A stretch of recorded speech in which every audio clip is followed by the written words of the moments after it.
ठीक है। Hello everyone, तो कैसे हैं आप सब। तो फिर से एक बार आपका स्वागत है न्यूटन फिजिक्स के इस यूट्यूब प्लेटफॉर्म पे। तो आज हम लोग बात करेंगे अपने नेक्स्ट टॉपिक माइटोकॉन्ड्रिया के बारे में। एक ऐसा टॉपिक जो हमारे लिए बहुत इंपॉर्टेंट है, यहाँ से अक्सर एग्जाम में सवाल पूछे जाते हैं और आपकी कॉन्सेप्ट बिल्डअप के लिए, जैसे आपको रेस्पिरेशन प्लांट पढ़ना है या फिर रेस्पिरेशन को पढ़ना है या फिर हमको एक ऑर्गेनिज्म को एनर्जी कैसे मिलती है उसकी बात करना है, तो उसको इन सब बातों को समझने के लिए हमें आज का लेक्चर को समझना होगा। ये लेक्चर बहुत इंपॉर्टेंट है आपके लिए। आज जो हम डिस्कस करेंगे मतलब लेक्चर नंबर 10 में, जो कि cell the unit of life का है, जिसमें हम आज टॉपिक कवर करेंगे माइटोकॉन्ड्रिया। तो आइए हम लोग स्टार्ट करते हैं अपने टॉपिक माइटोकॉन्ड्रिया को और समझते हैं इनकी सारी बातों को। आज के इस लेक्चर से आपके हर एग्जाम के सवाल, छोटे बड़े जो भी एग्जाम होते हैं, सारे सवाल को हम कवर अप करेंगे और एक ही लेक्चर में हम पूरे मतलब इस टॉपिक के सारे क्वेश्चन को कवर अप करने की कोशिश करेंगे। चलिए तो आइए स्टार्ट करते हैं हम लोग अपना टॉपिक, जिसका नाम है माइटोकॉन्ड्रिया। माइटोकॉन्ड्रिया। तो सबसे पहले हम ये देखें कि माइटोकॉन्ड्रिया होता क्या है, या फिर चलिए आइए बढ़ते हैं, हम लोग स्टार्ट करते हैं अपने टॉपिक को, जिसका नाम है माइटोकॉन्ड्रिया। टॉपिक का नाम माइटोकॉन्ड्रिया।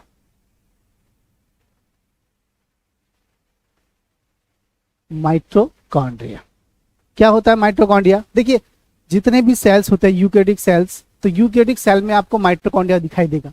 माइटोकॉन्ड्रिया एक डबल मेम्ब्रेन स्ट्रक्चर होती है जो कि सभी सेलों में पाया जाता है, और ये माइटोकॉन्ड्रिया का नंबर सेल की एक्टिविटी पे डिपेंड करता है, फिजिकल एक्टिविटी पे, कि अगर सेल ज्यादा वर्क करता है या फिर सेल ज्यादा एक्टिव है तो उसमें ज्यादा माइटोकॉन्ड्रिया दिखाई देंगे, अगर सेल कम एक्टिव है तो उसमें कम माइटोकॉन्ड्रिया दिखाई देगा आपको। क्लियर? तो हम कहने का मतलब सिंपल सा है कि माइटोकॉन्ड्रिया हमारे यूकेरियोटिक सेल में पाया जाने वाला एक ऐसा ऑर्गेनल, सेल ऑर्गेनल, जिसको हम लोग क्या बोलेंगे, जो कि डबल मेम्ब्रेन से बाउंड है और सभी यूकेरियोटिक सेल में देखने को मिलता है। क्लियर है क्या?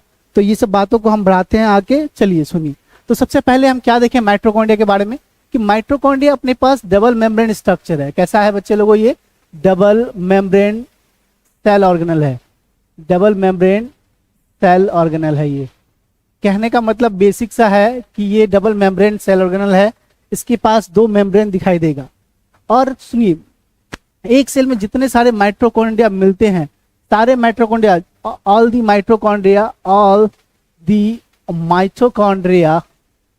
माइटोकॉन्ड्रिया प्रेजेंट इन द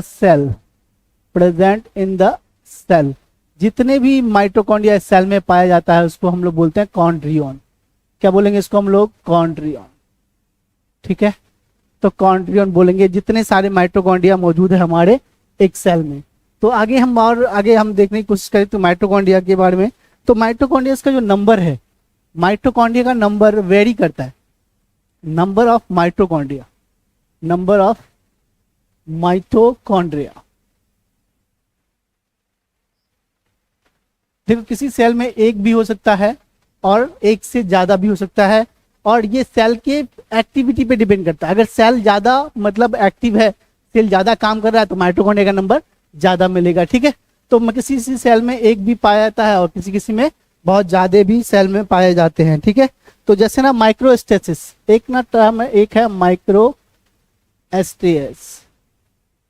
इसमें जो माइटोकॉन्ड्रिया का नंबर है वो है 1। ठीक है, अगर हम मैक्सिमम माइटोकॉन्ड्रिया देखें तो सबसे ज्यादा मैक्सिमम माइटोकॉन्ड्रिया कहाँ पाया जाएगा? मैक्सिमम माइटोकॉन्ड्रिया अगर हम देखें तो विंग्स ऑफ फ्लाइट बर्ड्स, जो बर्ड्स उड़ते हैं उनके विंग्स में जो माइटोकॉन्ड्रिया का सबसे ज्यादा नंबर देखने को मिलता है। ये बात का ख्याल रखेंगे कि जो बर्ड उड़ता है उसको उड़ने के लिए बॉडी को अपलिफ्ट करना पड़ता है, तो वहां पे बहुत ज्यादा एनर्जी की जरूरत पड़ती है, तो इसीलिए उसकी जो विंग्स के सेल्स हैं उस सेल में माइटोकॉन्ड्रिया का नंबर बहुत ज्यादा दिखाई देता है। ठीक है, तो ये बेसिक बात है, अभी हमने आपसे डिस्कस किया कि माइटोकॉन्ड्रिया किसमें कहाँ कितना ज्यादा होगा। ठीक है, अगर हम इसके मतलब और इसकी मतलब नंबर की बात कर लिया, अगर हम इसके डायामीटर की बात करें कि ये कितने मीटर का होगा, इसका साइज क्या होगा, अगर हम इसकी बात करें देखो डायामीटर और लेंथ दो बातों पे हम लोग बात करेंगे इसके, कि डायामीटर कितना हो सकता है एक माइटोकॉन्ड्रिया का, या फिर क्या बोलते हैं कि इसका लेंथ कितना होगा उसकी बात करेंगे हम लोग। तो डायामीटर अगर हम देखें तो ये है आपके पास 0.221 माइक्रोमीटर। ये एनसीईआरटी का लाइन है तो याद रखना पड़ेगा आपको 0.221 माइक्रोमीटर।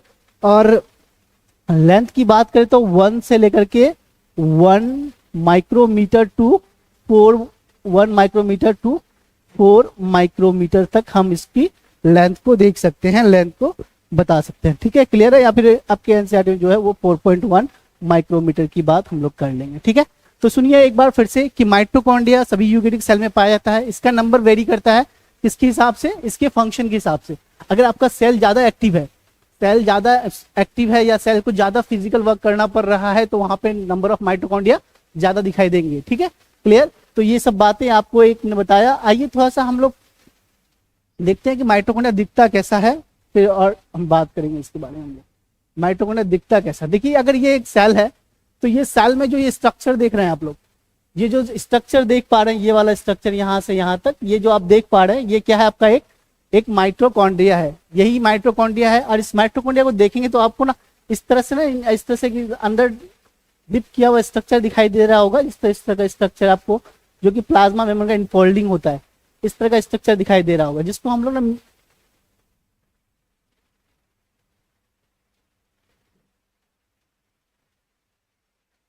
तो ये आप जो स्ट्रक्चर देख पा रहे हैं ये क्या है आपके पास है?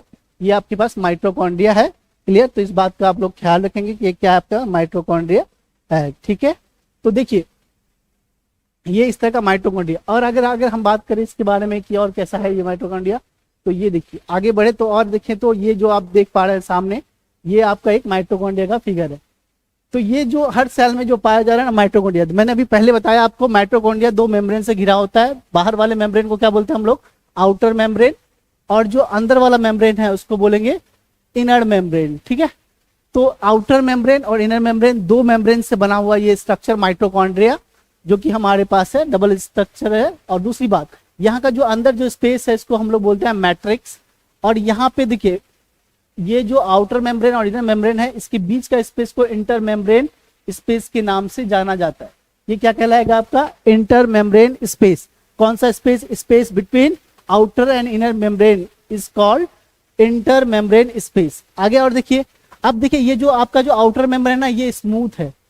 स्मूथ कहने का मतलब क्या? यहाँ पे फोल्डिंग नहीं है, यहाँ पे बस चीजें कंटिन्यूसली ग्रो करती है। और ये जो इनर मेम्ब्रेन है ना, ये फोल्डिंग हो जाती है, फोल्डेड है, ये फोल्डिंग हो जाती है, फोल्डेड है।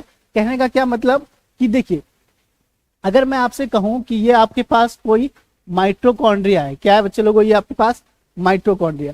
तो माइटोकॉन्ड्रिया है तो ये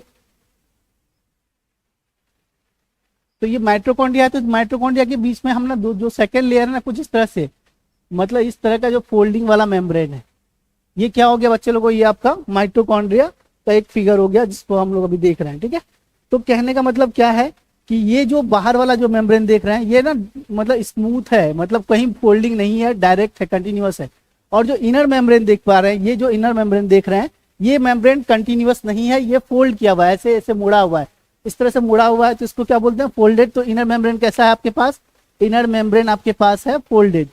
फोल्डेड बोले तो मतलब मुड़ा हुआ। और इस फोल्डेड स्ट्रक्चर को ना हम लोग बोलते हैं क्रिस्टा। क्या बोलेंगे बच्चे लोग इसको? हम लोग क्रिस्टा। और क्रिस्टा एक कैरेक्टरिस्टिक फीचर हो जाता है किसका? इनर मेम्ब्रेन का।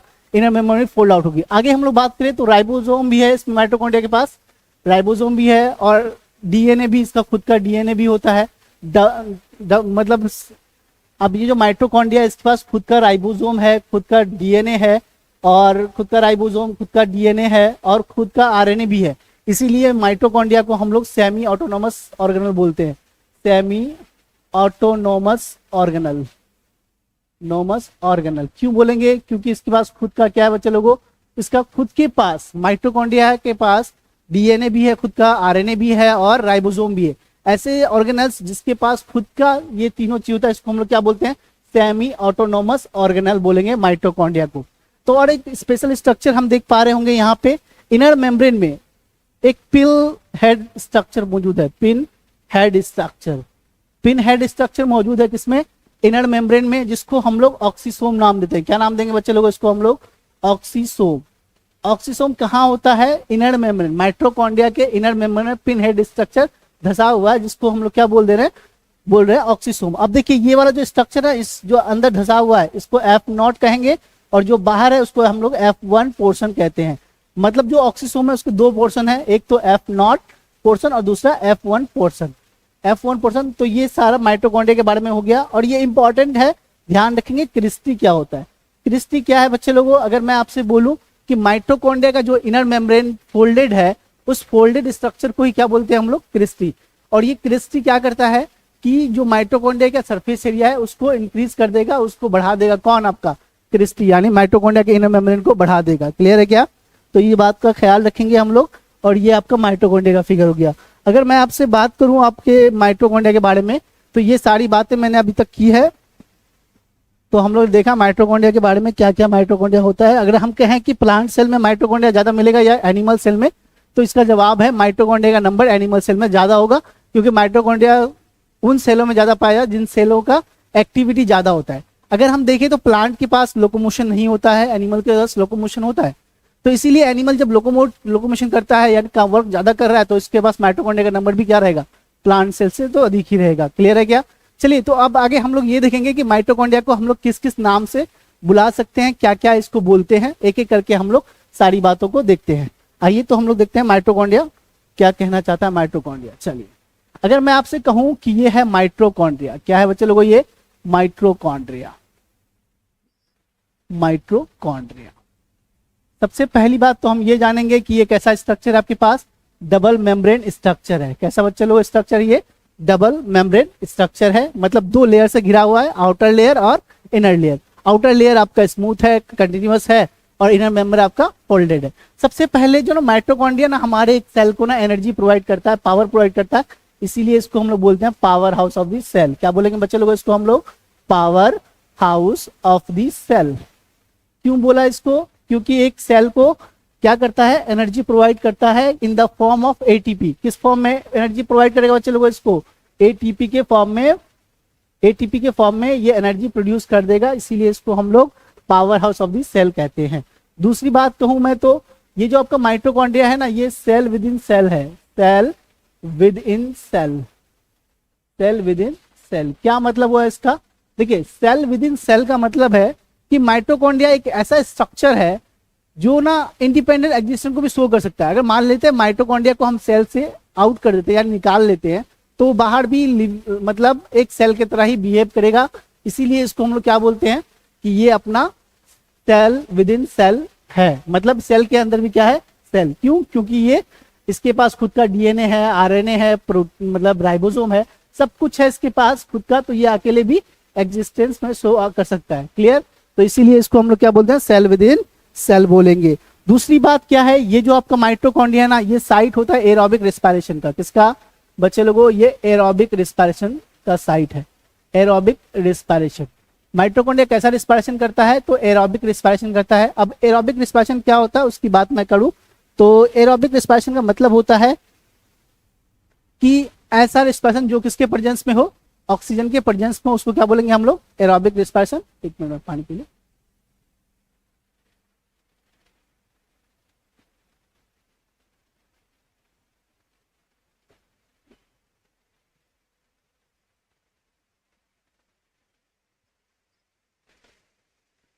तो ये एरोबिक। अब देखिए माइटोकॉन्ड्रिया को ना अब मतलब स्टेन करने के लिए यहाँ पे जेनस ग्रीन, ठीक है, इसके लिए स्टेन जो करते हैं हम लोग, जो माइटोकॉन्ड्रिया को जो स्टेन किया जाएगा वो इंपॉर्टेंट हो जाता है आपके किसी भी कंपटीशन में कि माइटोकॉन्ड्रिया को स्टेन किससे किया जाएगा। तो जेनस ग्रीन नाम के इस स्ट्रक्चर से आप माइटोकॉन्ड्रिया को क्या करेंगे? स्टेन करेंगे, देखेंगे। क्लियर? अगर आगे हम बात करें तो माइटोकॉन्ड्रिया अपने पास क्या कहलाता है कि ये सेमी ऑटोनोमस ऑर्गेनल कहलाता है। मतलब semi autonomous organelle. Semi autonomous organelle. Semi autonomous organelle क्यों कहेंगे इसको? क्योंकि इसके पास खुद का क्या है? खुद का डीएनए भी है, इसके पास खुद का डीएनए है, खुद का आरएनए है और खुद का राइबोसोम है। जब ये तीनों चीज है तो इसीलिए इसको हम लोग क्या बोल दे रहे हैं, सेमी ऑटोनोमस ऑर्गेनल। अब देखो ये एक ना मोस्ट बिजीएस्ट ऑर्गन है, मोस्ट बिजी सेल ऑर्गेनल है, बिजी सेल ऑर्गेनल है। कहने का क्या मतलब कि ये एक ऐसा ऑर्गेनल है जहां पे क्या है कि बहुत ज्यादा बिजी रहता है और यहाँ पे मैक्सिमम एंजाइम भी पाए जाते हैं। यहाँ पे एंजाइम भी आपको बहुत सारा देखने को मिलता है, इसमें माइटोकॉन्ड्रिया में। अब माइटोकॉन्ड्रिया में एंजाइम भी देखने को मिलेगा। अब देखिए माइटोकॉन्ड्रिया जो है ना, वहां पे एक साइकिल चलता है जिसका नाम है ETS cycle, electron transport system. कहाँ चलता है बच्चे लोगों, माइटोकॉन्ड्रिया के इनर मेम्ब्रेन पे। ये जितनी सारी बातें अगर आपके बोर्ड पे लिखी हुई है, ये सारा अपने आप में एक सवाल है जो कि आपको किसी भी कॉम्पिटिटिव एग्जाम में पूछे जाते हैं कि ETS साइकिल कहाँ चलता है। तो inner membrane of the mitochondria में कौन सा साइकिल चलेगा आपके पास, ETS साइकिल चलेगा। तो ETS साइकिल चलेगा आपके इनर मेम्ब्रेन ऑर्गेनल में, ठीक है। और दूसरी बात करें तो अगर हम एनिमल सेल को देखें ना, तो न्यूक्लियस के बाद अगर किसी का नंबर साइज में बड़ा है तो वो है माइटोकॉन्ड्रिया। तो सेकेंड लार्जेस्ट सेल ऑर्गेनल है इसमें एनिमल सेल में, ये बात का भी हम लोग ख्याल रखेंगे। तो मैंने आपको क्या बताया, एक रफली कि मतलब ये जो आपका माइटोकॉन्ड्रिया है, ये माइटोकॉन्ड्रिया आपको डबल मेम्ब्रेन है और हर यूकेरियोटिक सेल में पाया जाता है। किसी में एक भी हो सकता है, एक से ज्यादा भी हो सकता है। और ये क्या बोलते हैं कि इसके एक्टिविटी पे, काम के हिसाब से ये काम करता है कि मतलब जितना ज्यादा वर्क होगा उस सेल का, उतना ही ज्यादा क्या होगा इस सेल के पास, माइटोकॉन्ड्रिया आपको देखने को मिल जाएगा। क्लियर है क्या? चलिए, तो अगर हम आप स्ट्रक्चर की बात करेंगे, अब नेक्स्ट जो टॉपिक रहेगा अपना कि स्ट्रक्चर ऑफ माइटोकॉन्ड्रिया क्या क्या होगा उसकी बात करेंगे। आइए, तो एक बात और भी मैं बता दूं आपको कि एक सेल में जितने भी माइटोकॉन्ड्रिया पाए जाते हैं, उन सभी माइटोकॉन्ड्रिया को हम लोग क्या बोलेंगे, उन सभी माइटोकॉन्ड्रिया को हम बोलते हैं क्या, कॉन्ड्रियम। कॉन्ड्रियम के नाम से जानते हैं हम लोग सभी को, ठीक है। चलिए, तो ये यहाँ तक आपने नोट डाउन कर लिया होगा। अब आगे बढ़ते हैं हम लोग और देखते हैं क्या है अपने पास। अपना जो नेक्स्ट टॉपिक है वो है structure of mitochondria. Structure of mitochondria, mitochondria, structure of mitochondria कि माइटोकॉन्ड्रिया का स्ट्रक्चर कैसा होता है। मैंने अभी आपको बताया कि माइटोकॉन्ड्रिया डबल मेम्ब्रेन स्ट्रक्चर होता है, मतलब 2 लेयर से। मैं थोड़ा सा आपको यहाँ पे रफली बता दूं कैसा होता है। देखिए, अगर ये कोई माइटोकॉन्ड्रिया है, कुछ इस तरह का डबल मेम्ब्रेन स्ट्रक्चर होगा आपके पास। एक मेम्ब्रेन जो कि आपको आउटर में देखा वो स्मूथ था, और इनर वाला जो मेम्ब्रेन होगा वो कैसा हो जाएगा, फोल्डेड मेम्ब्रेन होगा, कुछ इस तरह से फोल्डिंग के साथ दिखाई देगा। क्लियर है क्या? तो ये बात का ख्याल रखेंगे, अंदर वाला फोल्डेड मेम्ब्रेन के साथ है।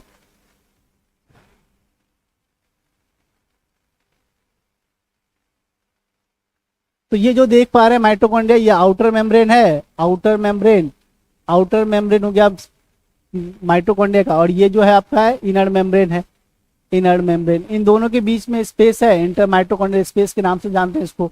अब देखिए, ये जो अंदर देख पा रहे हैं ना, ये इस तरह से इसके पास ना खुद का डीएनए भी है, ठीक है, खुद का राइबोसोम भी है, और इस वाले प्लेस को हम लोग बोलते हैं मैट्रिक्स। मैट्रिक्स, माइटोकॉन्ड्रिया का जो इनर स्पेस है उसको मैट्रिक्स बोला, और ये खुद का क्या है, उसका डीएनए है माइटोकॉन्ड्रिया का। और ये आपके पास राइबोसोम, माइटोकॉन्ड्रिया का राइबोसोम है, ठीक है, राइबोसोम। तो सिंपल सा बात है ये माइटोकॉन्ड्रिया। तो मैंने आपसे बताया कि माइटोकॉन्ड्रिया डबल मेम्ब्रेन स्ट्रक्चर होता है, जो कि सभी सेलों में, यूकेरियोटिक सेलों में देखने को मिल जाता है। अगर हम प्रोकैरियोटिक सेल की बात करें, जो हमारे सेल में माइटोकॉन्ड्रिया काम करती है ना, वही काम प्रोकैरियोटिक में मीजोसोम के नाम के स्ट्रक्चर करेंगे, जिसका नाम है मीजोसोम, जो कि वहां पे देखने को मिलेगा। और यहाँ पे अंदर बहुत सारे एंजाइम बड़े होते हैं। तो मैक्सिमम एंजाइम किसके पास होता है, तो हमारे माइटोकॉन्ड्रिया के पास ज्यादा से ज्यादा एंजाइम होता है। यहाँ पे एंजाइम, रेस्पिरेटरी एंजाइम भी मौजूद है, यहाँ पे आपके पास अदर एंजाइम भी मौजूद है। दूसरी बात क्या है कि ये सेकेंड लार्जेस्ट सेल ऑर्गन होता है एनिमल सेल में, और प्लांट सेल में थर्ड लार्जेस्ट, क्योंकि प्लांट सेल में प्लास्टिड आ जाता है, और प्लास्टिड वहां पे क्या है आपके पास, second most largest cell organelle वहां पे आपको देखने को मिल जाता है। क्लियर है क्या? तो सीधा सा बात मैंने कहा आपको कि ये जो डीएनए है ये माइटोकॉन्ड्रियल डीएनए कहलाता है, और माइटोकॉन्ड्रिया के पास टोटल डीएनए का जो जितना भी डीएनए होगा एक सेल के पास, उसका 1% डीएनए कहाँ से आता है, माइटोकॉन्ड्रिया से ही आएगा। इसका मतलब टोटल डीएनए का एक सेल का 1% डीएनए कौन पार्टिसिपेट करता है, आपका सेल। चलिए, तो आगे हम लोग फिगर्स को देखते हैं, फिगर्स क्या कहना चाह रहा है। तो ये वही वाला फिगर है, आइए थोड़ा सा और इसको इलेबोरेट करते हैं माइटोकॉन्ड्रिया को। तो ये जो नेक्स्ट जो फिगर देख पा रहे हैं ये आपके पास ये है माइटोकॉन्ड्रिया का फिगर। एक्चुअल में स्ट्रक्चर अगर हम देखें तो ये माइटोकॉन्ड्रिया का स्ट्रक्चर है, समझते हैं। देखिए माइटोकॉन्ड्रिया को हमने क्या कहा, power house of the cell कहा। मतलब क्यों, क्योंकि ना ये माइटोकॉन्ड्रिया एनर्जी प्रोवाइड करता है एक सेल को in the form of ATP. ATP क्या होता है, एडिनोसिन ट्राइफॉस्फेट, एक ऐसा स्ट्रक्चर जो कि एनर्जी के फॉर्म में होते हैं और एनर्जी प्रोवाइड करता है। तो लिखा है यहाँ power house of the cell है ये। Mitochondria eukaryotic organelles that make the chemical energy, कौन सा एनर्जी बच्चे लोगों, via aerobic respiration. Aerobic respiration, ठीक है। देखिए एरोबिक रिस्पायरेशन में जो केमिकल एनर्जी होता है उसको हम लोग क्या बोल देंगे, power house of the cell, इसलिए बोला मैंने। अगर आप देखिए आगे माइटोकॉन्ड्रिया को देखते हैं तो हम लोग देखिए माइटोकॉन्ड्रिया का इधर से स्टार्ट करते हैं। देखिए बाहर वाला जो लेयर है उसको हमने नाम दिया आउटर मेम्ब्रेन। क्या नाम देंगे बच्चे लोगों, आउटर मेम्ब्रेन, क्योंकि ये बाहर में पाया था और ये स्मूथ है, इसमें कोई फोल्डिंग आपको दिखाई नहीं देगी, स्मूथ है। दूसरा कि इनर मेम्ब्रेन, देखिए ये वाला इनर मेम्ब्रेन यहां से दिख रहा है, ये इनर मेम्ब्रेन इस तरह फोल्ड हो गया है और फोल्डेड स्ट्रक्चर को बोलते हैं हम लोग क्रिस्टी। क्या बोलेंगे इसको हम लोग, जो इनर मेम्ब्रेन जो फोल्ड हो गया है उसको हम लोग बोलते हैं क्रिस्टी। ये एक क्रिस्टी बोल देंगे। और ये क्यों होता है, ताकि सरफेस एरिया इंक्रीज कर पाए, बढ़ पाए। उसके बाद देखिए इनर मेम्ब्रेन है जहां पे फोल्ड हुआ है, क्रिस्टी बोल दिया। अब देखो माइटोकॉन्ड्रियल डीएनए है, ये क्या है बच्चे लोगों, माइटोकॉन्ड्रियल डीएनए। कैसा होता है माइटोकॉन्ड्रियल डीएनए, सर्कुलर डीएनए होता है। कैसा होता है बच्चे लोगों, ये सर्कुलर होता है, सर्कुलर माइटोकॉन्ड्रियल डीएनए। मतलब जो डीएनए है सर्कुलर है माइटोकॉन्ड्रियल डीएनए। और ये जो अंदर जो स्पेस देख रहे हैं उसको क्या वो नाम दे रहे हैं हम लोग, मैट्रिक्स।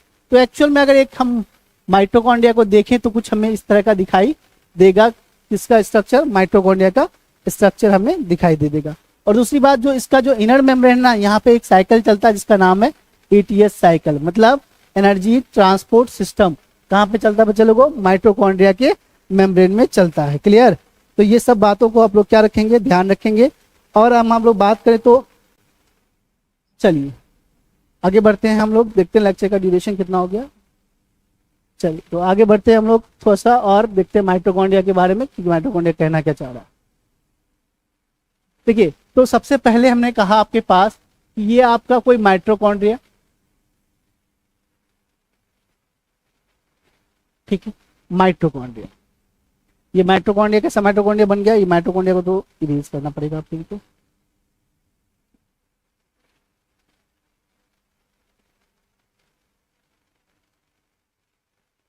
क्यों, क्योंकि देखिए माइटोकॉन्ड्रिया यहाँ पे अंदर वाला जो लेयर है वो कैसा होता है, फोल्डेड होता है, इस कंटिन्यूअस नहीं होगा, इस तरह का फोल्डिंग होगा आपको माइटोकॉन्ड्रिया में देखने को मिलेगा। तो माइटोकॉन्ड्रिया के इनर मेम्ब्रेन में, कहाँ पे बच्चे लोगों, इनर मेम्ब्रेन में एक हेड पिन लाइक का स्ट्रक्चर होता है जिसको हम लोग बोलते हैं ऑक्सीसोम। क्या बोलेंगे इसको हम लोग, ऑक्सीसोम, या इसी को हम लोग बोलते हैं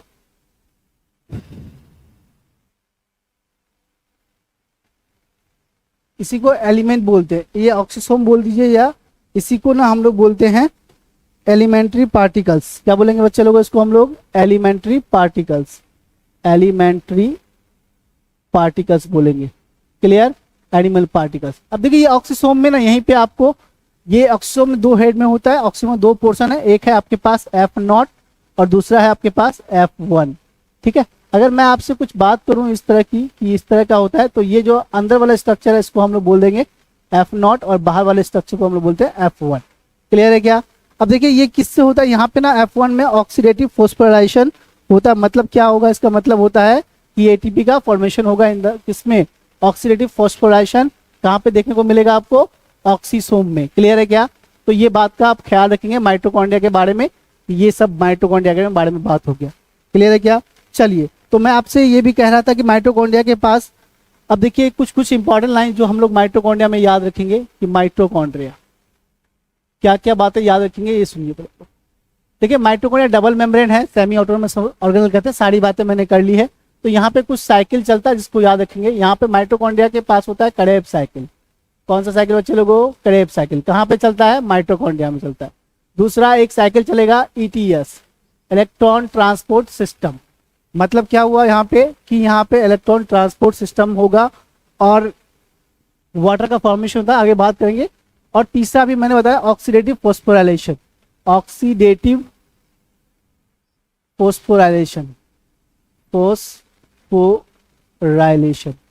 एटीपी का फॉर्मेशन को हम लोग बोलते हैं फोस्फोराइलेशन। तो कहने का मतलब क्या है कि ये सब बातें आप लोग याद रखेंगे कि माइटोकॉन्ड्रिया में ही क्या होता है आपके पास, क्रेब्स साइकिल, यहीं पे चलता है ETS, यहाँ पे चलता है क्या, ऑक्सीडेटिव फोस्फोराइलेशन चलेगा। क्लियर है क्या? तो ये सब बातें अगर क्लियर है तो आगे बढ़ते हैं हम और देखते हैं और क्या क्या हम लोग इसमें देख सकते हैं। देखिए माइटोकॉन्ड्रिया के पास जो राइबोसोम है, वो जो राइबोसोम आप देख पाएंगे माइटोकॉन्ड्रिया के पास, ये आपके पास होता है 70S टाइप। कैसा होता है बच्चे लोगों, 70S, क्योंकि ऑर्गेनेल के अंदर का जो भी राइबोसोम होता है वो 70S है और यानी स्मॉलर सभी मतलब होता है, और जो बाहर मिलेगा वो 80S का मिल जाएगा आपको। क्लियर है क्या?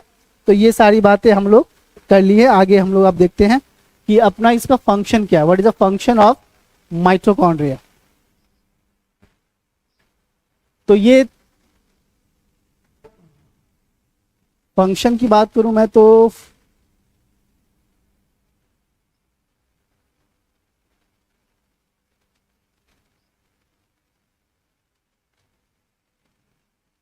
चलिए मैं बात करता हूं फंक्शन की, फंक्शन ऑफ माइटोकॉन्ड्रिया। क्या फंक्शन होगा माइटोकॉन्ड्रिया, उसकी बात करेंगे हम। फंक्शन ऑफ माइटोकॉन्ड्रिया,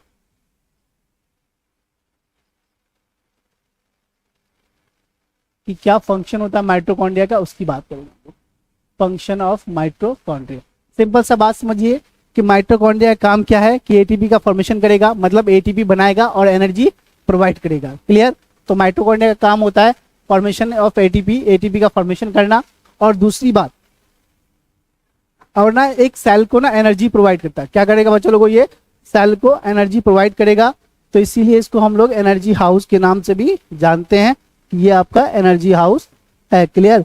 तो देखिए सीधा सिंपल सा बात समझिए कि ये क्या है आपके पास कि प्रोवाइड एनर्जी, एनर्जी प्रोवाइड करेगा। एनर्जी हाउस है भाई एक सेल के लिए, एनर्जी हाउस है सेल के लिए, ठीक है। और दूसरी बात करें तो ये साइट ऑफ एरोबिक रिस्पायरेशन भी होता है, site of aerobic respiration, aerobic respiration. अगर कोई रिस्पायरेशन, एरोबिक रिस्पायरेशन है तो वो कहाँ पे होगा आपके पास, माइटोकॉन्ड्रिया में होगा। ये दो साइट हो गया। अगर हम कहने से फंक्शन हो गया। अगर मैं इसकी रिप्रोडक्शन की बात करूं कि रिप्रोडक्शन कैसे करेंगे, ये नंबर कैसे बढ़ाएंगे, तो इसमें जो रिप्रोडक्शन होता है या नंबर जो बढ़ता है वो होता है, कोई भी जो माइटोकॉन्ड्रिया बनेगा वो कैसे बनेगा, वो बनता है आपके पास पुराने माइटोकॉन्ड्रिया से। जिस तरह से कोई भी सेल पुराने सेल से बनता था, cell arise from pre existing cell, उसी तरह से जो माइटोकॉन्ड्रिया बनता है वो कहां से बनेगा, mitochondria arise from pre mitochondria से ही अराइज हो पाएगा। क्लियर है क्या? तो ये सब बातें आप लोग ध्यान रखेंगे। और ना इसका जो रिप्रोडक्शन था वो बडिंग के थ्रू होता है। तो ये सब बातों को आप लोग क्या रखेंगे, ध्यान रखेंगे। ये आपका एक पूरा डिटेल माइटोकॉन्ड्रिया हो गया जिसमें हम लोगों ने अभी बात किया। आइए थोड़ा सा मैं आपको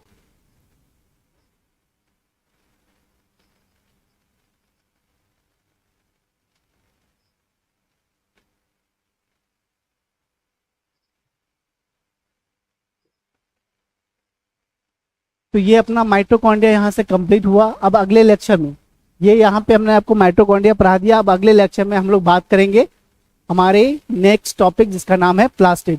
ठीक है, तो ये लेक्चर यहीं तक। आगे हम लोग नेक्स्ट लेक्चर में बात करेंगे प्लास्टिड के बारे में कि प्लास्टिड होता क्या है और प्लास्टिड का काम क्या होगा। क्लियर है क्या? तो ये बात हम लोग ध्यान रखेंगे। मिलते हैं अगले लेक्चर में।